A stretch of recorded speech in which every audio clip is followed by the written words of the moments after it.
Salut, moi c'est Marion Pipier et je fais de la course à pied.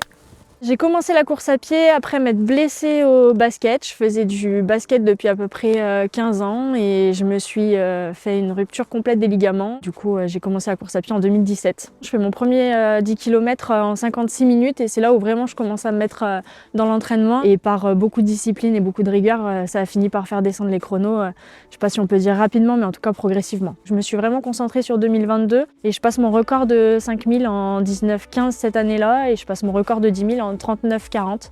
Donc j'étais plutôt assez contente de cette année, c'était une belle année de performance. Les crosses pompiers c'est chaque année et ça permet en fait, le cross départemental permet de se qualifier pour les championnats de France. Dans la compétition FFA, je fais les crosses chaque année et du coup c'était une discipline pour laquelle je pouvais me permettre de représenter ma caserne. Donc je me suis engagée sur mon premier cross départemental. Je suis championne de la Loire et à peu près je fais un top 20 on va dire sur les championnats de France. Je suis pas quelqu'un qui joue beaucoup pour la gagne, je joue surtout pour moi-même.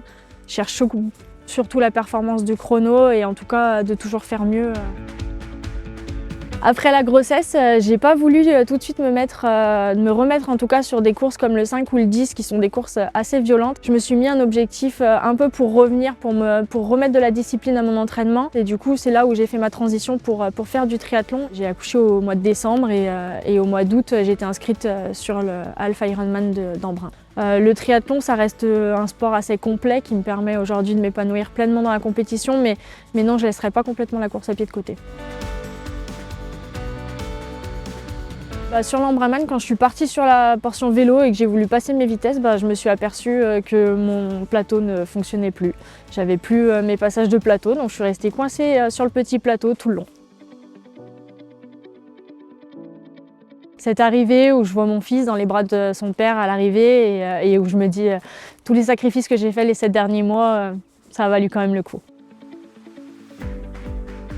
Ouais, quand j'ai préparé cette course, j'ai ma meilleure amie Mélissa qui est venue à la maison quelques jours avant et qui me dit « Attends, avant que tu partes, moi je pourrais pas être là pour cette course, mais je vais te donner quelque chose ». Et depuis, c'est devenu un petit porte-bonheur que j'amène à chaque course, c'est une petite pièce et comme ça, elle est avec moi tout le temps. Mes objectifs, ce sera de revenir sur des perfs sur 5 et 10 000. J'aimerais beaucoup repasser mes records, du coup descendre un petit peu en dessous. Et dans les années à venir, ce sera de m'aligner sur un vrai Ironman, sur la vraie distance Ironman dans les années à venir.